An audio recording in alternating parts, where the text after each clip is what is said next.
Paglabas ni Charlene sa employees entrance ng department store upang umuwi ng gabing iyon ay sinalubong na siya ni Ricardo.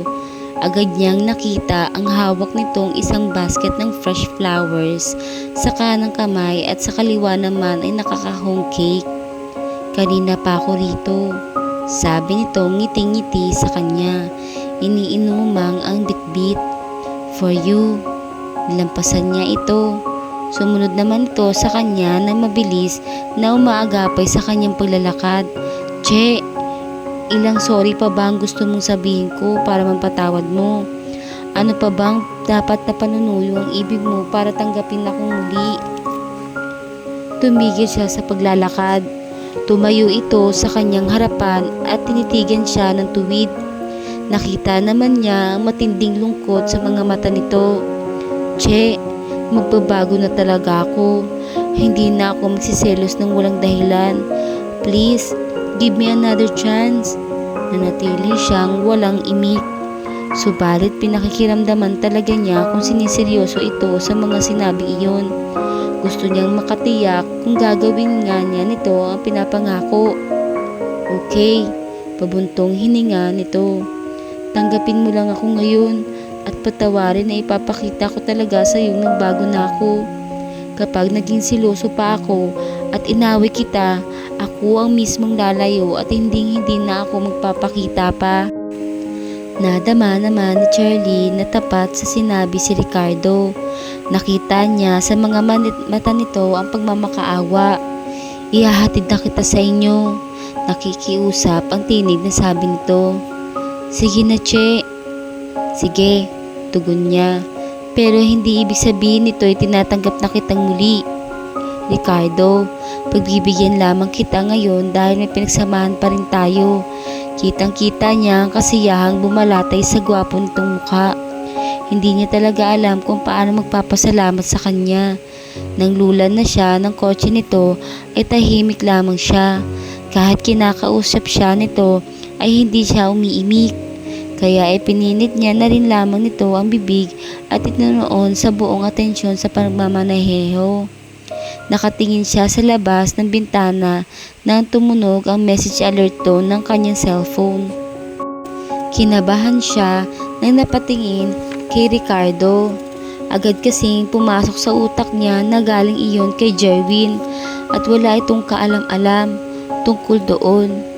"May cellphone ka na pala," sabi nito sa kanya. "Bago?" Tumango si Charlene. "Binili ko.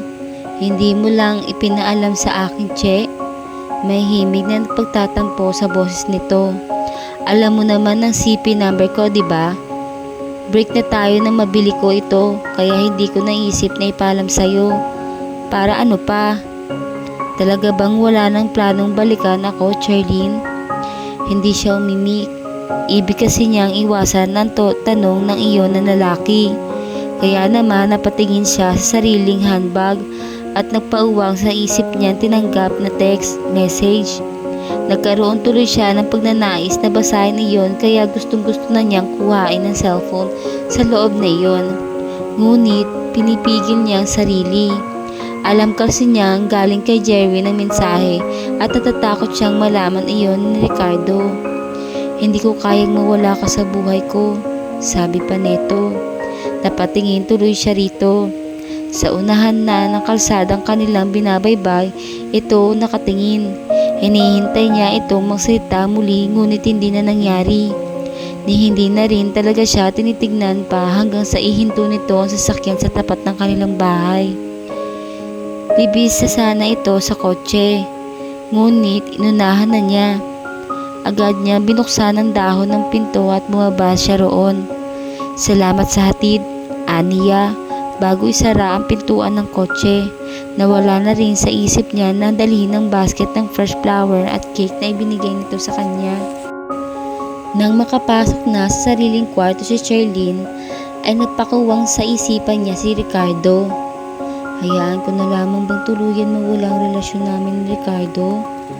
Babalawain ko na nga ba ang isang taong pinagsamahan namin? Tila nanlambot ang mga tuhod na nakaupo sa gilid ng kanyang kama. Sincere naman siya sa paghingi ng sorry sa akin. Pero hindi ko matanggap iyon. Napag-isip-isip pa ni Charlie na nakinakondisyon na niya ang utak na ang binata ang magiging asawa niya sa hinaharap. Dahil nga ito ang kanyang first boyfriend. Minahal naman talaga niya ito at hindi naman kaila sa kanya na naging mabuti rin itong katipan sa kabila ng pagiging seloso. Dapat siguro ibigyan ko pa siya ng isang pagkakataon. Anas niya, ibinaksak ang katawan sa malambot na kama. Tumitig siya sa kesame. Baka nga magbago na siya. Hindi naman talaga niya maitatangging kitang-kita niya ang sinseridad ni Ricardo sa paghingi ng tawad at pangakong magbabago na. Naisip niyang baka nga sa pagkakataong ito ay makatupad na ito sa pangakong iyon. Okay, Charlene Medina, narinig niyang sabi ng isang bahagi ng kanyang isip. Give him another chance. Kawawa naman mahal ka naman talaga niya. Kaya tawagan mo siya early in the morning at sabihin mong tatanggapin mo na ulit siya. Kailan pa? Tanong ni Beth kay Charlene na sabihin niyang sila na ulit ni Ricardo. At ano naman ang pumasok sa utak mo at tinanggap mo ulit siya? Kanina lang umaga. Tugon niyan, ngiting-ngiti. Tinawagan ko siya dahil kagabi na pag-isip-isip kong mahal ko pala siya at kailangan kong bigyan pa siya ng isang pagkakataon. Baka kasi totoo magbabago na siya. Nagpabola ka naman pala sa kanya. Anitong lumabi at umiling-iling. Talagang hindi isang-ayon sa ginawa niyang pakikipagbalikan sa lalaki. Nangako naman siyang magbabago na talaga. At may kasunduan kami na kapag inawin na naman niya ako dahil sa selos, goodbye na talaga. Hawak ka na talaga sa leeg ni Ricardo na yun. Hindi maagap niyang sabi. Mahal ko lang talaga ang taong yun. Hindi ba't kapag mahal mo ang isang tao ay handa kang tanggaping ito? Lalo na't alam mo namang sincere siya sa paghingi ng tawad. Ewan ko sa'yo, Charlene. Sawa na ako sa pagpapaliwanag sa'yo. Bahala ka na nga sa buhay mo. Galit ka? Hindi ito umimik, ikinibit ang mga balikat. Hindi naman. Parang galit ka, Bet Nalulungkot lang ako, sabi nitong nanghihinayang. Saan? Sa inyo ni Jerwin. Siya naman ang hindi umimik. Che, mas maganda sana ang magiging future mo sa kanya. Hindi sa biro, seryoso talaga. Ikinabit niya ang balikat. Biruin mo, botong-boto sa'yo si Ma'am. Siya nga itong parang nagiging tulay ninyong dalawa. Bihirang mangyari ang ganyan. Sa totoo lang, ngayon lang ako nakakita. Mahal ko si... Yun na nga putol nito sa kanyang sasabihin. Nagpapakagaga ka kay Ricardo na yan. Maalis lang naman ang pagiging seloso ni Ricardo ay wala na kaming problema. Tiyak ko magiging maganda at maayos naman ang relasyon namin. Paano kung hindi niya maalis ang attitude na iyon?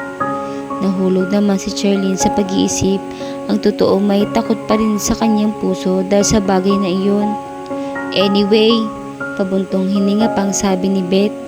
Seryoso mukha nito. Baka naman sabihin mo masama akong kaibigan. Hayaan mo't ipagdarasal ko na lamang na maging mabuting boyfriend na sa'yo si Ricardo. At sana nga hindi ka magsisi sa piling niya pagdating ng araw.